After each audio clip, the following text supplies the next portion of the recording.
1 Corinthians chapter 14, verse 1, Rav Shaul, the Apostle Paul, encouraged you and I to pursue earnestly the gifts. The King James says, pursue earnestly the best gifts. What he didn't teach us to do was to envy or pursue someone else's gifts. Hi, this is Barry Phillips with 10-Minute Torah, day number 3 of the double Torah portion, Vayachol, which means, and he assembled, and Pekudei, which means the accountings of. This is the final Torah portions of the book of Shemot or Exodus. So now let's go over to chapter number 36. Moshe is back among Israel. He has come down from the mountain with instructions on building the Mishkan or the tabernacle. And it's time to start putting into action the commands that Yah has given.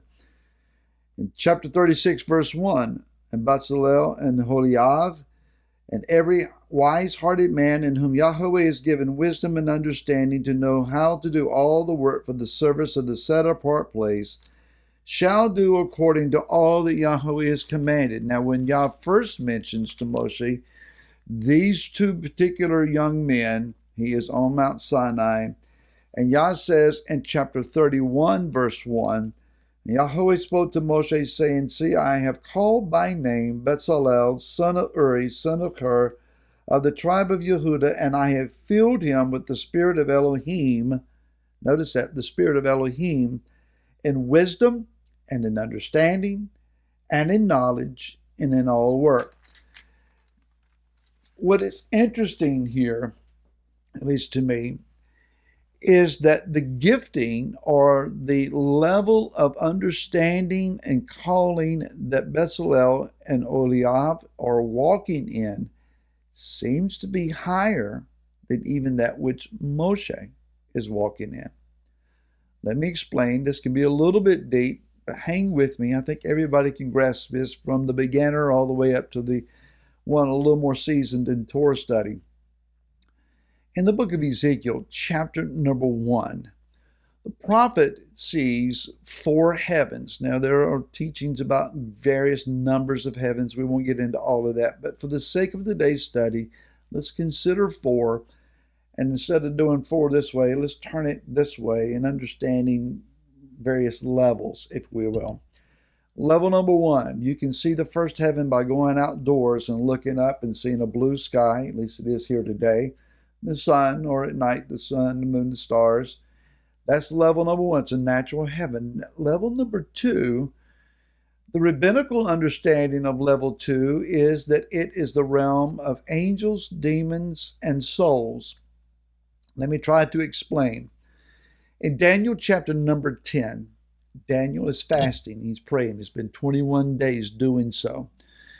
And as he has prayed and fasted, there has unknown to him been a war taking place in the heavens. The messenger Gabriel comes in and says, I've been fighting since you first started praying for 21 days to get this answer to your prayer to you. I have been wrestling and fighting against the prince of Persia. Persia just so happens to be the territory that Daniel is living in. So this territorial power has been trying to prevent information from heaven to come to the one who's been praying. Gabriel has fought, and Michael, the archangel, has come in and helped him. And he says, now when I leave you, I've got to war again with this principality, this power over us. And after that, I'm going to be fighting with the prince of Greece. So there is a combat zone in the spirit realm about prayers being answered, information coming, revelation, knowledge. Pray and keep on praying. Sometimes we don't pray long enough to get our prayers through. Another teaching, throwing that one in there. It's also the realm of souls. That is where we project our souls into the realm of the spirit. By doing that, I mean we're praying our soulish prayers. We're trying to control and manipulate other people. We're praying our own agendas. We're forcing our own attitudes. We're praying, but we're praying amiss. All those kinds of things, those prayers are going into that realm, and it can be a very confusing thing. Again, that's another teaching for another time, but it's pretty interesting. Level 3. Here's where Moshe walked. The rabbinical name for the level 3 is the realm of prophecy. It is said that Moshe came to this place with chesed, gevurah, and tiferet. Chesed is mercy, gevurah is judgment, tiferet is harmony or balance, and is the rabbinical idea of the Messiah. He walks in harmony and balance of all the characteristics of the Most High. Moshe walked oftentimes in an understanding of offering mercy instead of judgment, but he offered judgment at times as well. The rebellion of Korah is such an instance. But the main thing that he did through the teaching of the Torah is to reveal who the Messiah is. The Torah was given primarily, first and foremost, to reveal who the Messiah is to us. That understood. Moshe then stood at the third heavens, at the throne. When Ezekiel saw the clear heavens, he also saw the cherubim and these spirit beings moving. He also said, I see one sitting on the throne, and I can see him from the waist down, kind of like a human-esque revelation. Above that was the fourth heavens, where he said it was just blinding, glorious fire and light, something unapproachable, beyond his ability to comprehend. So Moshe, when he came from the level of prophecy, he came declaring a very clear word. He didn't come peeping and muttering, saying, I get the picture of, I'm hearing the word, it sounds like I'm being led to say something here. It seems to me that I'm hearing thus and such. That's more from the second heavens, overhearing the demonic chatter, the angelic chatter, even soulless chatter going on in that realm. It's not prophecy. Prophecy Moshe came back with was, thus says Yahweh. These are the dimensions. These are the measurements. These are the colors. This is the clear word. Here is your answer. He came back with a clear, declarative, defined word from the throne. He didn't need to elaborate. He didn't need to preach about it. He just came and said, thus says Yahweh.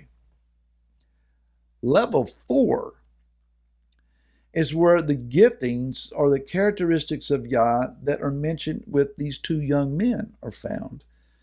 And that is Chachma, Bina, and Da'at. Chachma being wisdom, Bina meaning understanding, and Da'at meaning knowledge. What I'm saying then is that these two young men were enabled with a higher quality of character of Yah that even Moshe was, and yet Moshe was not jealous. Remember, they were filled with the spirit of Elohim. They are operating in an extreme level to know the mind of Yah and exactly how it is that he wants things to be constructed. Let's learn 2 lessons here. Number 1, again, Moshe was not jealous. When we see other people operating in calling or gifting that we ourselves would like to have, we must be careful not to yield to the idea of envy or even jealousy. When you and I stand before Yeshua on that day, we are going to be held accountable to the calling and the gifting that we have been given. My gifts are not yours, yours are not mine. Yah wired you, built you, environmentally experienced you, trained you through all the things that you've gone through so you can operate in the gifting and the calling that he has assigned to you. I'm not answerable for that. You're not answerable for mine.